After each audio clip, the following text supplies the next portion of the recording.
मौजूद हूँ इस वक्त पिकन हाउस नेशनल यूनिवर्सिटी में। और part of the reason I am here is कि यहाँ पे चाइनीज़ न्यू ईयर को सेलिब्रेट किया जा रहा है।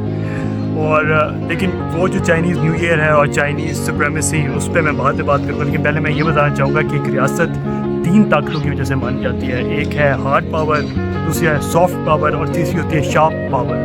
हार्ड पावर में मिलिट्री और इकॉनमी होती है और सॉफ्ट पावर में हम कल्चर और ट्रेडिशन इंफ्रास्ट्रक्चर देखते हैं। ख़ास तौर पर आर्ट, इसकी बहुत ज़्यादा अहमियत होती है जब आप दुनिया में अपनी पावर प्रोजेक्ट करते हैं। और हमारे लेकिन जब भी हम थिंक टैंक्स में जाते हैं, या स्पेशली मैं काफ़ी थिंक टैंक्स में जाता रहता हूँ, तो मैं देखता हूँ कि हमारे थिंक टैंक्स ऑब्सेस्ड हैं सिक्योरिटी से और भारत से। और अगर आप किसी भी थिंक टैंक में जाएंगे और आप किसी डिबेट का डिस्कशन का हिस्सा बनेंगे तो उसका खुलासा 2 वर्ड्स होंगे, एक है भारत और दूसरा है सिक्योरिटी। पाकिस्तान में unfortunately long term strategic vision जो है वो पाया नहीं जाता। तो मैं अब आज आपको दिखाना चाहूँगा कि आर्ट की जो सिग्निफिकेंस है वो कितनी ज़्यादा है, और थोड़ी बहुत आपको कुछ जो तलबा हैं उनके काम भी शेयर करूँगा, उनसे डिस्कस भी करूँगा। और अनफॉर्चुनेटली अगेन पाकिस्तान में ऐसी आर्ट की अहमियत को बिल्कुल भी यूटिलाइज़ किया ही नहीं जाता। मेरा नाम हमजा नवाज है और मैं सिंध से हूँ। मैंने यहाँ पे मास्टर डिग्री की हुई है पिकन हाउस यूनिवर्सिटी।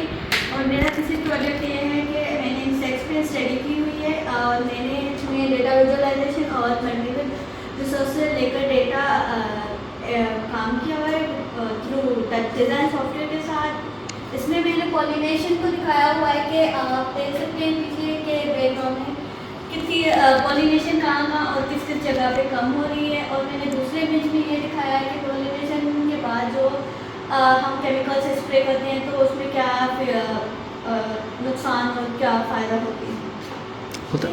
ठीक है, थैंक यू।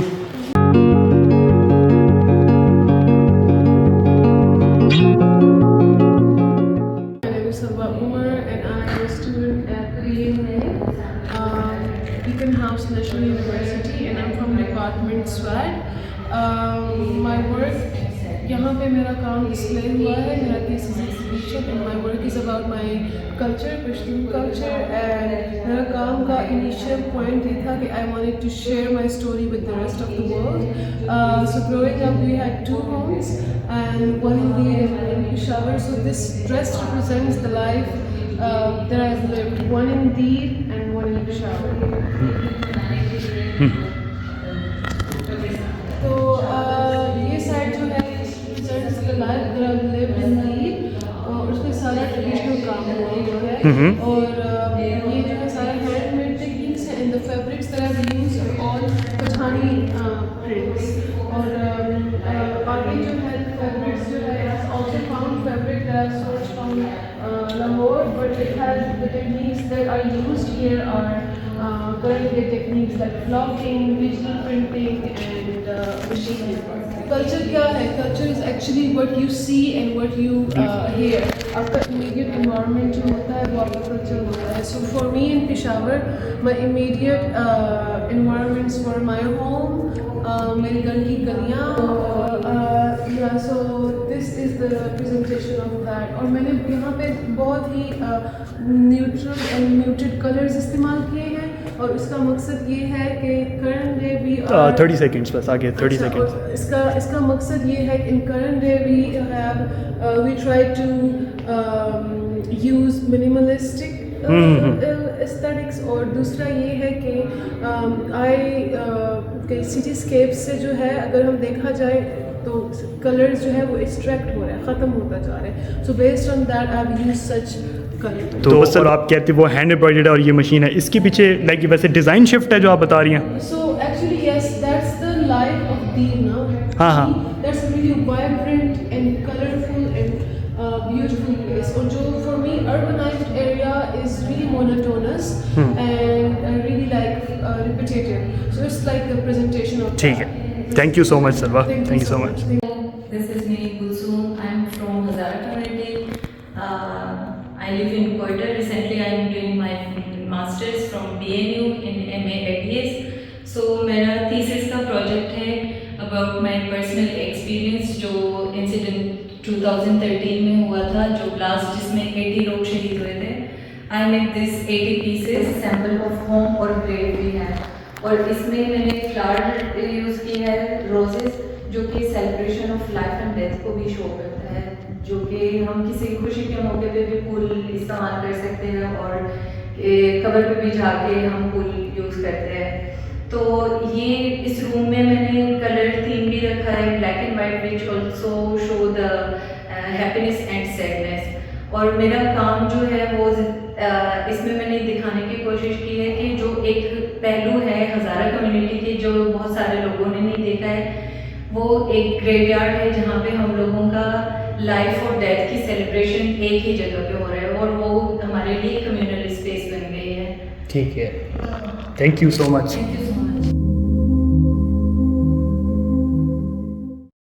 मेरा नाम जवाद हुसैन है, मैं एक विजुअल आर्टिस्ट हूँ और मैंने एक प्रोजेक्ट किया है मेटाफर्स ऑफ द रोज़ के नाम से।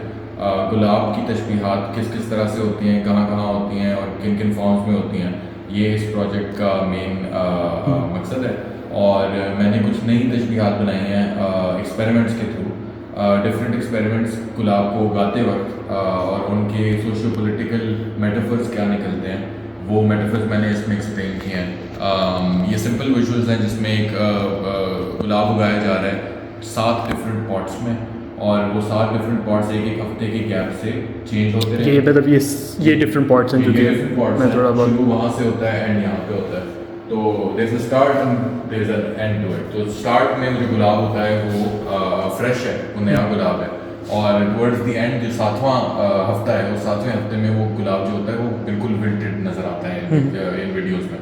तो मैं मेथड के थ्रू एक मेटाफर क्रिएट कर रहा हूँ which is of displacement with Pakhtun nomadic cultures, Pakhtun social political sectarian violence, इनकी वजह से एक जगह से दूसरी जगह अपना घर छोड़ के कहाँ कहाँ जाते हैं, कैसे कैसे जाते हैं और उसकी रिपरकशंस क्या होती हैं इसमें। और वो जो फोर्स्ड इमिग्रेशन भी है, Yes, तो वो हालात की वजह से, हालात की वजह से माश ढूंढने आते हैं। मेरे अपने फैमिली जो है वो माश ढूंढने पंजाब आई हुई है। जी जी जी, मेरे दादा को यहाँ पे शिफ्ट थे गवर्नमेंट से, तो बहुत सारी रीजन होती हैं। ठीक है, थैंक यू सो मच।